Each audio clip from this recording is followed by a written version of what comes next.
नमस्कार, capital TV देख रहे हैं आप। मैं हूं आपके साथ पूजा। ब्रेकिंग नाउ में बड़ी खबर आपको बता रहे हैं।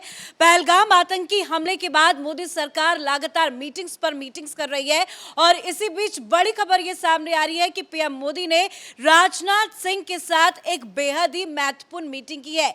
ये मीटिंग करीब करीब 40 मिनट तक चली है, तो इस मीटिंग से जुड़ी तमाम बड़ी डिटेल्स आपको बताएंगे। साथ ही इसी बीच भारत सरकार ने एक और बड़ा एक्शन ले लिया है। 16 पाकिस्तानी यूट्यूब चैनल को बैन कर दिया है। तो एक एक तमाम अपडेट से जुड़ी तमाम ताजा अपडेट के साथ मेरे साथ जुड़े हुए हैं कैपिटल टीवी के editor in chief doctor Manish Kumar. सबसे पहले मीटिंग पे चर्चा कर लेते हैं। राजनाथ सिंह और पीएम मोदी की मीटिंग, क्या कुछ हुआ है इस मीटिंग में? देखिए, आज जो मीटिंग हो रही है या हो गई है, अभी ये लोग कुछ देर पहले ही बाहर निकले हैं। इसमें प्रधानमंत्री मोदी से मिलने के लिए गए राजनाथ सिंह, साथ में सीडीएस भी थे और साथ में अजीत डोभाल भी थे। अब देखिए, ये एक कंक्लूसिव मीटिंग माना जा रहा है कि ये आप मान के चलिए, हिंदुस्तान के लोगों को अब ये समझ में आ जाना चाहिए कि जो कोई भी एक्शन पाकिस्तान के खिलाफ लिया जाएगा उसे मुकम्मल योजना पूरा बन गया है। Already the plan has been drafted. क्योंकि ये जो मीटिंग है, जो आज फाइनल मीटिंग हुई है, इसके पीछे कई सारी मीटिंग्स हुई। आज सवेरे सवेरे आर्मी चीफ ने राजनाथ सिंह से मुलाकात की। उससे पहले कल सीडीएस की मुलाकात हुई थी राजनाथ सिंह से।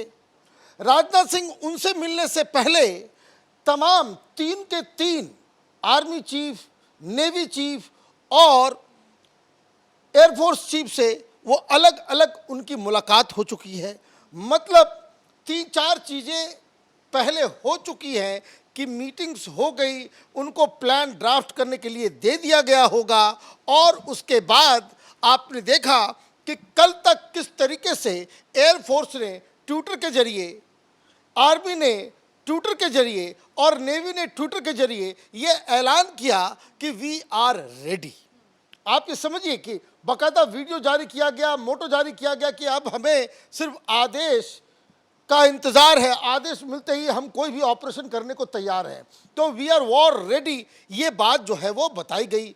अब फाइनल आज होना था, कल तक सारी मीटिंग्स हो गई। प्रधानमंत्री मोदी के पास फाइनल ऑप्शंस दिए गए होंगे कि दीज आर 1 2 3 4, आर्मी ये कर सकती है, नेवी ये कर सकती है, एयरफोर्स ये कर सकती है। वो शायद वो फाइनलाइज हुआ है। और साथ ही साथ आप देखिए कि आज एक और बड़ा एक रक्षा सौदा फ्रांस के साथ होने जा रहा है। 26 राफेल विमान का ऑर्डर जो है आज उसको फाइनल किया जाएगा। तो कहने का मतलब ये है कि हिंदुस्तान पूरी तरीके से अपने आप को तैयार कर चुका है as far as Pakistan is concern. तो मतलब युद्ध के लिए भारत पूरी तरह से तैयार है। और आप जिस तरह से बता रहे हैं कि हो सकता है कि इस मीटिंग में फाइनल मुहर पीएम मोदी की तरफ से लगाया गया होगा। सर, एक खबर ये भी आई कि 16 पाकिस्तानी यूट्यूब चैनल को बैन कर दिया गया।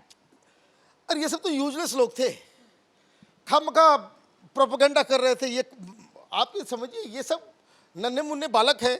इन लोगों के ऊपर कार्रवाई तो किया गया इसलिए क्योंकि ये झूठ फैला रहे थे। ये अफरीदी क्या बकवास कर रहा है? अरे भाई, क्रिकेट खेलना है, क्रिकेट खेलो। क्यों इन सब चीज़ों में पड़ते हो जो तुम्हारी औकात के बाहर की चीज़ है? ये कोई फास्ट बॉलर है शोएब अख्तर, वो खामखा हीरो बन रहा है। अरे ये सब चिंटू मिंटू किस्म के लोग हैं। इन लोगों की लिस्ट भी आ गई है, लिस्ट जारी की गई है, बताया गया है कि कौन कौन से चैनल है जिससे बैन। इसमें प्रोपेगेंडा जो हो रहा था वो ज़्यादातर जो न्यूज़ चैनल्स हैं, जियो है, ARY है, समा है, इस तरह के जो चीज़ें थी उसके ऊपर कार्रवाई की गई। क्योंकि वो गलत गलत अफवाहें फैला रहा है। वो किस तरीके से अफवाह फैला रहा है? वो ये बता रहा है कि भाई कोई आर्मी वाले खुद कह रहे हैं कि ये हिंदुस्तान ने करवाया है ये हमला। जो मालूम चल रहा है कि वो पाकिस्तान का कोई एक्टर है। अब आप इस तरह की गंदा हरकत आप करोगे तो आपको तो ऑपरेट करने नहीं दिया जाएगा। लेकिन डोंट मिस आउट, एक और इसमें एक बड़ा डेवलपमेंट हुआ है as far as this list is concern और मीडिया इज कंसर्न। एक बड़ी चीज़ ये हुई है कि BBC को बाकायदा आड़े हाथों लिया गया है। ये BBC, वहाँ पे सब लोग जो है अपना मेंटल खतना करवा करके बैठे हुए JNU के लोग सब जो हैं वो तमाशा कर रहे हैं वहाँ पे। वहाँ अभी भी ये BBC इंडिया वाले ये खाते हैं हिंदुस्तान का और गाते हैं पाकिस्तान का। ये सारे वहाँ पे जिहादी लोग बैठे हुए हैं BBC के अंदर। ये JNU में तो आधा से ज़्यादा लोगों को जानता हूँ। ये वो जिहादी मानसिकता के लोग वहाँ पे बैठे हुए हैं। और मैं आपको बता दूँ, उनको वार्न किया गया है और मंत्रालय की तरफ से कहा गया कि आपकी रिपोर्टिंग को हम लोग जो है वॉच लिस्ट में डाल रहे हैं। ये क्यों किया गया? ये ऐसा ही जिसको कह सकते हैं कि गंदा काम न्यूयॉर्क टाइम्स ने किया। कहाँ? वो न्यूयॉर्क टाइम्स ने अमेरिका में किया कि 26 tourists where killed by militants. और वहाँ क्या हुआ? वहाँ की सरकार ने, ट्रंप एडमिनिस्ट्रेशन ने उसके ही ट्वीट को, न्यूयॉर्क टाइम्स के ट्वीट को बाकायदा रिपोस्ट किया और ये कहा कि let me correct it for you, this is, they are not militants, they are terrorist, Islamic terrorist.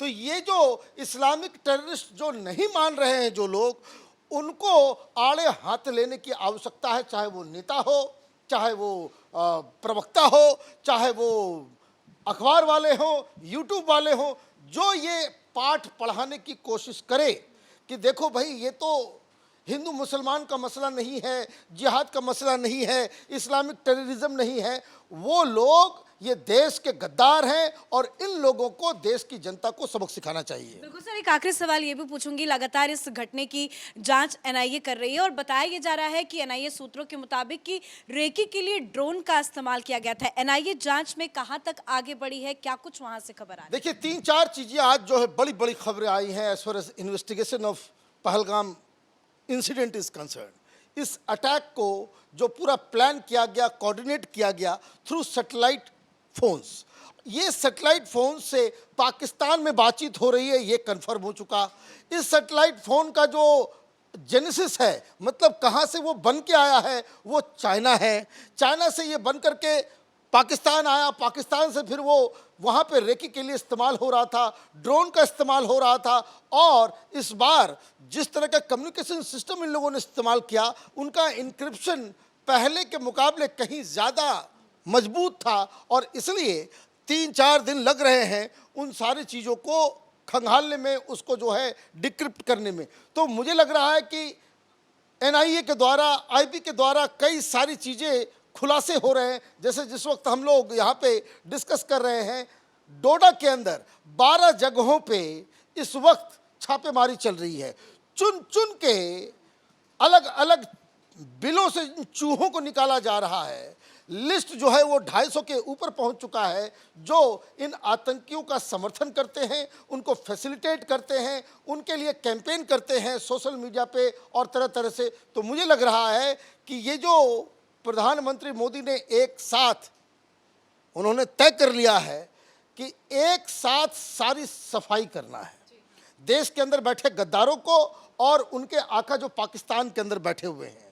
और ये सारी चीज़ें जो हो रही है, मुझे लग रहा है कि बहुत जल्द एक बड़े ऑपरेशन की खबर हिंदुस्तान को मिलने वाली है, दुनिया को मिलने वाली है। दुनिया से याद आया कि किस तरीके से पूरी दुनिया से हिंदुस्तान को समर्थन मिल रहा है, पाकिस्तान पूरी तरीके से आइसोलेट हो गया है। खबर बस इतनी आ रही है कि कोई कार्गो प्लेन टर्की गया हुआ था, टर्की से वो असला बारूद लेकर के आ रहा है। मैंने बताइए, भिखारी मुल्क को अभी वॉर शुरू हुआ भी नहीं है, भीख मांगना इसने शुरू कर दिया।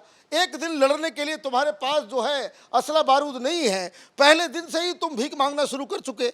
तो ऐसे में आप कैसे आगे लड़ाई लड़ोगे, ये तो अजब कहानी मुझे लग रहा है। लेकिन भारत इस बार डिटरमाइंड है कि this is once and for all, we have to kill this nuisance of Islamic jihad in south Asia. तो मुझे लग रहा है कि कोई बड़ी खबर वो प्रधानमंत्री कार्यालय से बहुत जल्द मिलने वाली है।